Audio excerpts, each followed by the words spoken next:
Dari ini baru 50-an hari, tapi buahnya sudah seperti ini. Iya. Jadi mungkin petani lain pun juga sulit percaya. Iya. Sulit percaya kalau ini ternyata masih sangat.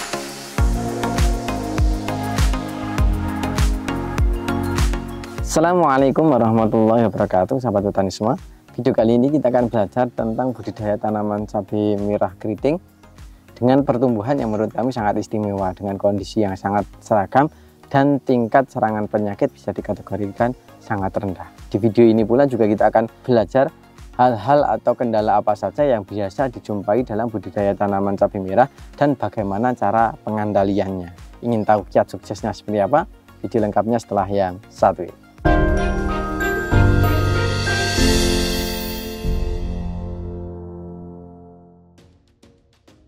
Oke, baik sahabat petani semua, kembali lagi bersama saya Zaki di channel Mitra Petani TV. Seperti yang telah saya jelaskan di awal tadi, kesempatan kali ini kita akan belajar tentang budidaya tanaman cabai merah besar. Dan saat ini baru memasuki fase generatif awal, jadi belum sampai tahap proses pemanenan atau belum memerah. Tetapi pertumbuhan di lahan ini kategorinya sangat cepat dibanding dengan lahan milik petani sekitar. Jadi lebih cepat dibanding pada petani umumnya.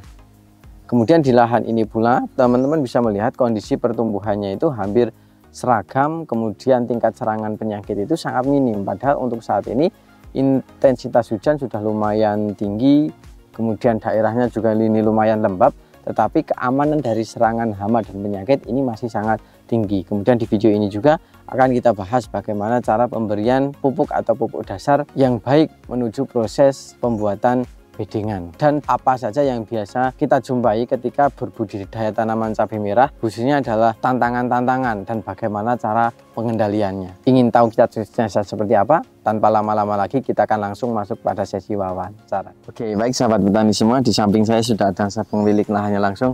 Monggo Mas bisa memperkenalkan diri. Assalamualaikum warahmatullahi wabarakatuh. Nama saya Makmur dari Desa Bojong, Kecamatan Bojong, Kabupaten Tegal. Mas Makmur ya Mas ya, yang beralamat di Kecamatan Bojong, Kabupaten Tegal.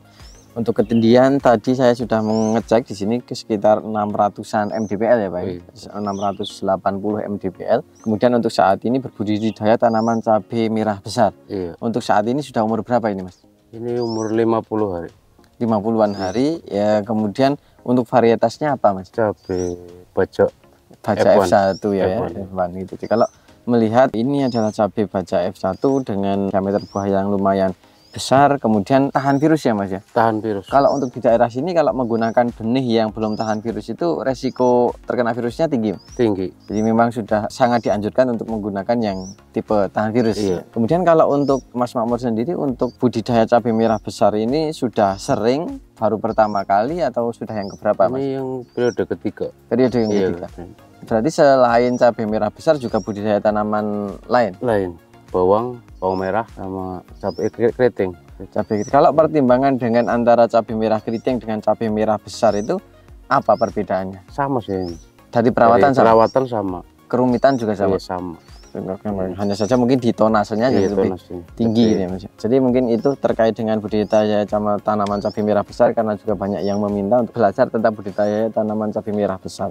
Tapi untuk saat ini masih fase generatif awal, jadi belum petik ya Mas ya? Belum petik, usianya baru sekitar 50-an hari. 50-an hari. Oke, kita mulai dari yang pertama. Untuk lahan Mas Makmur yang perlu disiapkan atau untuk lahan dasar apa saja ini Mas? Dasar dolomit, pupuk kandang, vertipos sama sinar bio.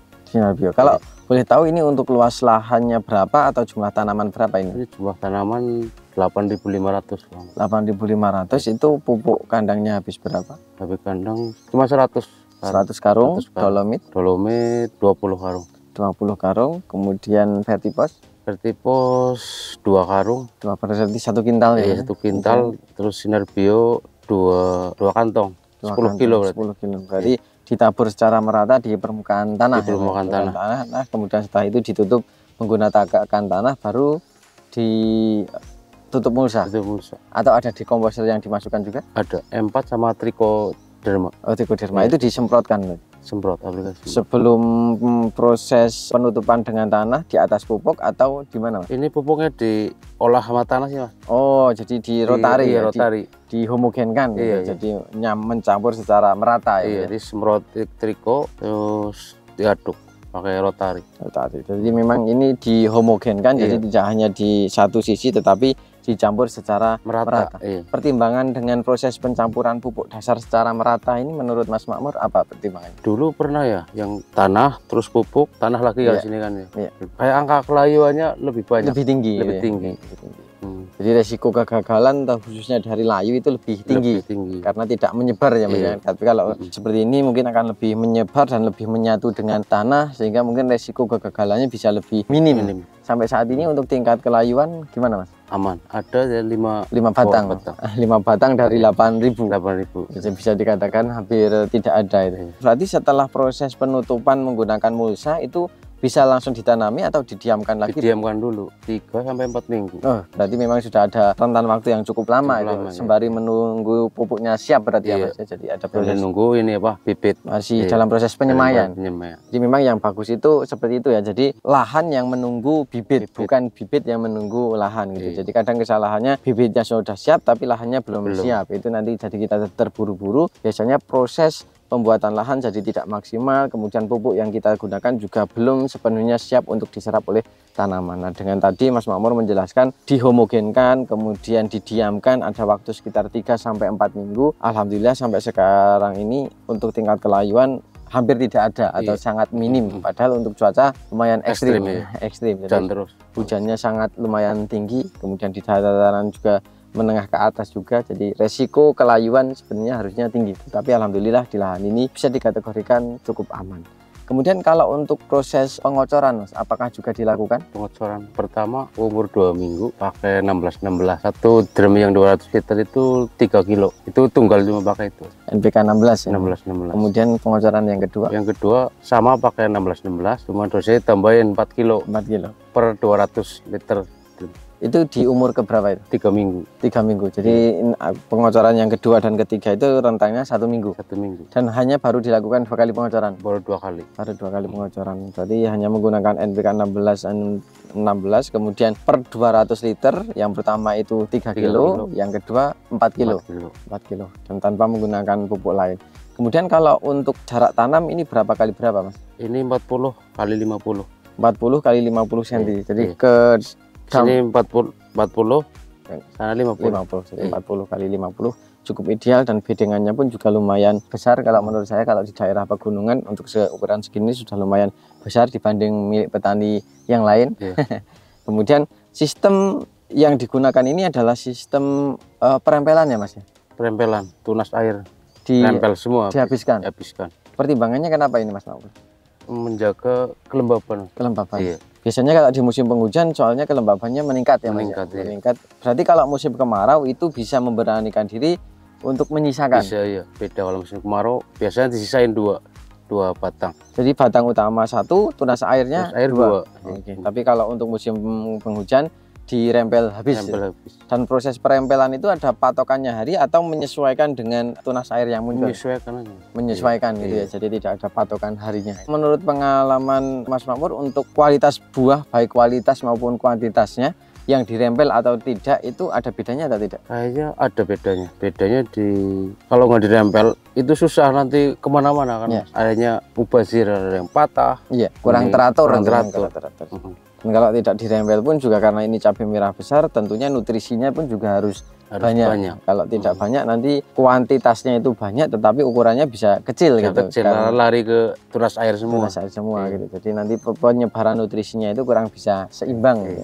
Tapi dengan proses perempelan seperti ini, perawatan lebih mudah, kemudian baik kualitas maupun kuantitasnya insya Allah bisa lebih maksimal. Dan apalagi di musim penghujan, penyakit itu biasa ditimbulkan karena kelembaban yang cukup tinggi. Nah, dengan pengurangan tunas air seperti ini, insya Allah kelembaban menurun, perawatannya lebih mudah, dan hasilnya pun juga lebih bagus biasanya. Kemudian kalau untuk spray, Mas Makmur, yang digunakan apa saja ini, Mas? Pertama umur 2 minggu itu pakai nutrisinya pakai Premino, buinya pakai Mangkosep. Itu kalau pertama pakai Premino ya, Mas ya, di Pakai umur Premino. 2 mingguan setelah tanam atau Iya. 14 hari setelah tanam, aplikasi Premino, dosisnya berapa itu? Dosisnya 1 tutup Satu per tutup tangki. per tangki. Itu dilanjutkan sampai saat ini atau berapa kali aplikasi, Mas? Ini udah 3 aplikasi, berarti nanti 02 aplikasi nggak pakai, nanti berikutnya pakai. Berarti sekitar 1 minggu sekali ya, Mas ya? Sekali. Sekitar 1 mingguan 1 kali itu menggunakan Premino. Manfaat dari penggunaan Premino itu yang dirasakan Mas Makmur apa? Pertumbuhan tunasnya lebih cepat ya. Ini biasanya kalau tanaman kayak gini umur biasanya sebelum pakai Premino umur kayak pantasnya itu umur 60-an hari. 60 hari. Padahal ini baru 50-an hari tapi buahnya sudah seperti ini. Iya. Jadi mungkin petani lain pun juga sulit percaya. Iya. Sulit percaya kalau ini ternyata masih sangat mudah. Jadi proses dengan pemberian asam amino itu seolah-olah tanaman itu pertumbuhannya lebih cepat. Kemudian kayak seolah-olah jadi buahnya bisa lebih ginjah gitu, lebih ginjah. Jadi berbeda dari penanaman sebelumnya dan kalau ini terlihat lebih cepat. Dan untuk Mas Makmur sendiri untuk sampai saat ini Mas, untuk cabai merah besar ini dibandingkan dengan musim tanam sebelumnya ini kategorinya bagus ya? Lebih bagus ini. Lebih bagus. Iya, lebih bagus ini. Dan yang sebelum-sebelumnya itu belum menggunakan Premino itu. Belum menggunakan. Dan mungkin teman-teman juga bisa melihat ya dari titik tumbuhnya ini dari daunnya itu juga sangat terlihat bahwa tanaman ini sangat sehat. Warna daunnya, kemudian titik tumbuhnya, kemudian batang, daun dan bunga buahnya itu menurut saya ini juga sangat sehat. Dengan penggunaan asam amino itu mungkin menurut saya juga memiliki pengaruh yang cukup penting di lahan Mas Makmur ini. Dan menurut pengalaman beliau ini adalah salah satu yang terbaik selama beliau menanam cabai merah besar. Kemudian kalau fungi tadi menggunakan Mancozeb ya? Mancozeb. Itu monoton hanya menggunakan Mancozeb atau ada perolingan? Ada perolingan sama Gabriotop, Mistartop. Itu pasti kalau nyepray hanya menggunakan salah satu? Salah satu itu. Jadi menggunakan 3 merek dengan 3 bahan aktif itu harapannya jadi perolingan biar tidak resisten gitu ya. Jadi mungkin itu bisa ditiru oleh sahabat petani semua. Untuk interval bisa disesuaikan, pada dasarnya tidak hanya menggunakan bahan aktif yang sama secara terus-menerus karena itu akan menciptakan resistensi. Demikian juga dengan inseknya Mas, atau inseknya hanya menggunakan 1 atau bagaimana? Ada 4. Iya. Itu juga di rolling. Oke. Jadi untuk insek apa saja Mas? Pakai ada Flavonophos, Metoat, Metomil, Promectin. Oke, jadi ada Abamectin, kemudian Flavonophos, ada Dimetoat, kemudian ada Emamectin. Mungkin itu ya. Jadi beliau juga menggunakan insek itu bukan hanya menggunakan 1 macam, tetapi beberapa macam yang digenta-genti supaya resistensinya itu tidak terlalu tinggi gitu. Dan ini sudah saatnya untuk sahabat petani semua juga menerapkan pola yang sama supaya bisa tetap lestari gitu. Jadi tidak kadang kita kalau menggunakan secara terus-menerus itu tingkat efektivitas dari pestisida yang kita gunakan akan berkurang dan daya tahan dari penyakitnya itu akan menjadi lebih tinggi gitu. Jadi penggunaan secara perolingan itu menurut saya perlu dilakukan oleh sahabat petani semua. Tadi asam amino Mas menggunakan Premino. Kemudian kalau nutrisi lain itu juga ada atau tidak Mas? Ada nutrisi. Morden baru masuk sekali. Di akhir-akhir ini atau di awal? Di akhir ini. Pertimbangannya kenapa Morden dimasukkan di akhir-akhir ini Mas? Ini untuk menjaga pembungaan ya, biar nggak rontok. Jadi karena salah satu kandungan utama dari Morden Fund itu adalah fosfat, dan fosfat itu memiliki pengaruh penting dalam proses pembungaan, menjaga supaya bunganya tidak mudah rontok, makanya diaplikasikan. Jadi baru-baru ini menjelang fase generatif. Menjelang fase generatif baru dimasukkan. Kemudian ada lagi Mas unsur mikronya? Vitaron. Pakai Vitaron SL. Iya. Vitaron SL itu dimulai umur berapa? Ini umur 45. 45. Iya, 45. Barengan dengan Morden itu atau gantian? Bareng. Oke. Jadi baru dimasukkan mulai fase generatif juga ya. Jadi mulai fase generatif antara Morden Vol kemudian Vitaron itu dicampurkan. Morden Volnya tadi pakai berapa mili? 10 mili. 10 mili per tangki. Kemudian Vitaron SL-nya? Dan 1 tutup. 1 tutup yang lumayan besar itu. Iya. Jadi sekitar 25 mili per tangki. Jadi mungkin itu terkait dengan nutrisinya. Kalau untuk saat ini belum kita bahas tentang hasilnya karena ini masih terus berlanjut ya Mas ya. Karena ini belum sampai merah, harapannya nanti ini bisa akan sampai merah. Kemudian untuk cabai merah besar untuk daerah sini biasanya panen di umur berapa hari? Biasanya kalau di sini umur 90 hari. 90 hari. Tapi dengan melihat saat ini di umur 50-an sudah sebesar ini ada kemungkinan maju ya Mas. Kayaknya bisa maju 10 hari. 10 hari. Jadi 85 hari insya Allah sudah bisa panen.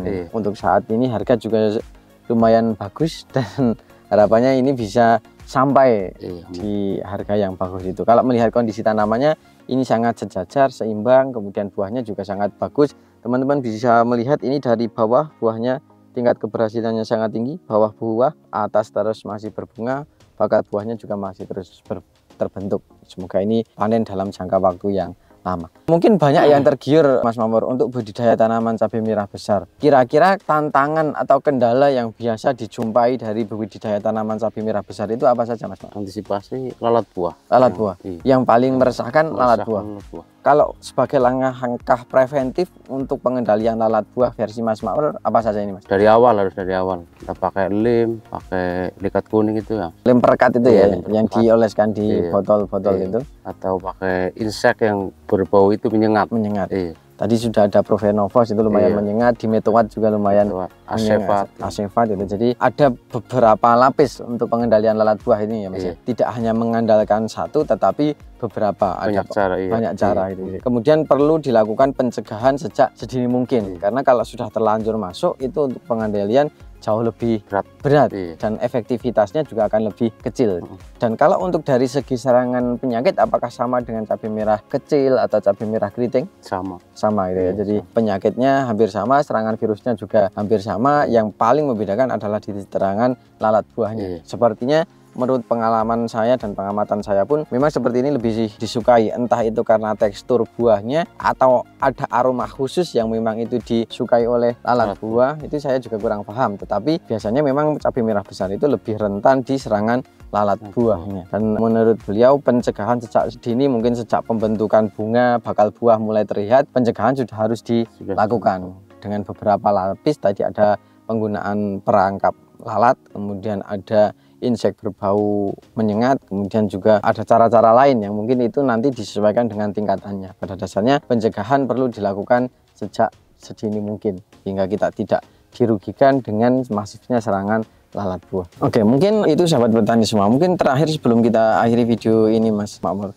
cabai merah besar tentunya kan dia membutuhkan nutrisi yang lumayan tinggi. Kemudian untuk menjaga supaya ukuran buahnya itu bisa tetap maksimal di samping menggunakan tadi sistem perempelan, menurut Mas Makmur apa ini yang perlu dilakukan oleh sahabat petani supaya buahnya itu cenderung stabil, sejajar dan tidak bengkong lurus.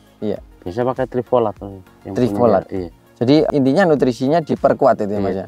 Baik dari kocar maupun di spraynya. Oke, jadi penguatan nutrisi karena kita mengingatkan bahwa semakin banyak yang harus kita penuhi, otomatis nutrisi yang dibutuhkan juga semakin banyak. Dan mungkin kita akan melihat hasilnya. Semoga ini tanaman tetap lancar dan memungkinkan akan kita buatkan video lanjutannya ya Mas ya, yang terkait dengan pemanenan atau ketika sudah merah. Kalau sampai sejauh ini alhamdulillah masih sangat optimal kondisi tanaman dari lahan milik Mas Makmur. Sebelum kita akhiri mungkin ada pesan yang ingin disampaikan untuk sahabat petani semua Mas Makmur. Pesan saya kalau nanam cabai yang utama adalah pengolahan lahannya, pengolahan yang sesuai SOP ya. Jadi kuncinya di pengolahan lahan. Apapun nanti atasnya itu sudah tergantung di bawahnya, karena apa yang tidak terlihat itu terwakili dengan apa yang terlihat di atasnya. Kadang kemudian kesalahan-kesalahan fatal bisa jadi karena pengolahan lahannya yang kurang tepat itu kan. Ketika pengolahan lahannya sudah tidak tepat, biasanya obat apapun kadang kurang mempan gitu, karena penyebab awalnya adalah di tanahnya. Mungkin itu yang bisa kami sampaikan pada kesempatan kali ini. Sebelum saya akhiri, saya akan mencoba menyimpulkan apa yang telah kita bahas pada kesempatan kali ini. Yang pertama, lahan ini adalah lahan milik Mas Makmur yang beralamat di Kecamatan Bojong, Desa Bojong, Kecamatan Bojong, Kabupaten Tegal dengan ketinggian sekitar 680 mdpl. Kemudian ini ditanami cabai merah besar. Beliau memang beberapa tanaman yang beliau tanam dan ini adalah penanam cabai merah besar yang ketiga. Menurut beliau dengan CMK itu tidak jauh berbeda untuk dari segi perawatannya. Kemudian dari lahan dasar beliau menganjurkan bedengannya lumayan besar, kemudian pupuk itu dihomogenkan. Tadi ada beberapa pupuk ya, ada dolomit, kemudian ada pupuk kandang, kemudian ada vertipos, kemudian ada sinar bio itu dihomogenkan dengan tanah. Kemudian sebelum ditutup itu disemprot menggunakan dekomposer, ada E4 sama trichoderma ya, disemprotkan ke seluruh permukaan tanah. Setelah itu baru dilakukan proses penutupan menggunakan mulsa. Kemudian proses pendiaman untuk menunggu supaya lahan ini siap itu bisa berlangsung sekitar 3 sampai 4 minggu. Jadi sebisa mungkin lahan yang menunggu bibit, bukan bibit yang menunggu lahan. Kemudian untuk jarak tanam yang digunakan ini adalah 50 kali 40 dengan sistem perempelan habis. Di musim penghujan beliau tidak menyisakan tunas airnya karena berkaitan dengan kelembaban. Biasanya kelembaban lumayan tinggi, kalau tidak dilakukan perempelan, kelembaban meningkat, resiko terserang penyakit itu menjadi lebih tinggi. Berbeda kalau musim kemarau, beliau biasanya menyisakan sekitar 2 tunas air gitu ya, supaya tetap optimal baik dari segi kualitas maupun kuantitasnya. Kemudian untuk pengocoran ini baru dilakukan 2 kali. Pengocoran pertama menggunakan NPK 16 setiap 200 liter itu menggunakan 3 kg di umur 14 hari. Pengocoran selanjutnya itu di umur 21 hari menggunakan bahan yang sama, hanya saja dosisnya ditambah 1 kilo. Kemudian cabai untuk saat ini adalah salah satu cabai terbaik sepanjang beliau menanam. Yang membedakan itu adalah penggunaan asam amino. Dalam hal ini menggunakan Premino dari umur 2 minggu ya, dengan interval sekitar 1 minggu sekali. Itu membuat tanaman menjadi lebih adaptif sehingga proses pertumbuhan itu bisa berlangsung lebih cepat. Sehingga yang biasanya tanaman di umur 50 hari itu belum seperti ini, tapi untuk saat ini umur 50-an hari tapi buahnya sudah lumayan besar. Itu memungkinkan tanaman ini bisa panen lebih awal. Kemudian untuk menunjang nutrisi, tadi untuk unsur mikronya beliau menggunakan Vitaran SL. Kemudian untuk perangsang bunganya supaya tidak mudah rontok itu menggunakan Morgan Fall. Kemudian kalau untuk fungi tadi ada setidaknya 3 merek ya Mas, ada Mancozeb, kemudian ada Gabriotop, kemudian ada Amistartop. Itu di rolling jadi berganti-gantian, tidak menggunakan 2 bahan sekaligus. Kemudian untuk injeknya juga tadi ada 4 bahan, ada Dimethoate, Profenofos, Emapektin, kemudian ada Abamectin. Itu juga aplikasinya secara rollingan. Rollingan itu ditujukan supaya mengurangi tingkat resistensi dari hama dan penyakit. Kemudian kendala yang paling sering dijumpai di budidaya tanaman cabai merah besar itu adalah serangan lalat buah. Makanya pengendalian lalat buah perlu kita rancang atau kita susun sedini mungkin. Jadi mulai bunga, mulai bakal buah itu tuh terbentuk, sebisa mungkin pengendalian lalat buah harus sudah dilakukan. Ada beberapa cara atau beberapa lapis. Tadi ada penggunaan lem perekat yang dioleskan di botol-botol bekas. Kemudian ada penggunaan insek yang memiliki bau menyengat. Ada Dimethoate, kemudian ada Profenofos, kemudian ada Acephate juga. Jadi beberapa lapis lah untuk menanggulangi serangan lalat buah, dan itu akan lebih efektif manakala dilakukan sejak sedini mungkin, bukan ketika sudah terjadi serangan. Mungkin itu yang bisa kami sampaikan pada kesempatan kali ini. Semoga video ini bermanfaat, dan apabila video ini bermanfaat jangan lupa klik like, comment, share, dan jangan lupa subscribe untuk tidak ketinggalan info terbaru dari kami. Terima kasih Mas Makmur. Terima kasih sahabat petani semua. Salam mitra petani Indonesia. Assalamualaikum warahmatullahi wabarakatuh. Dan sampai jumpa di video kami selanjutnya.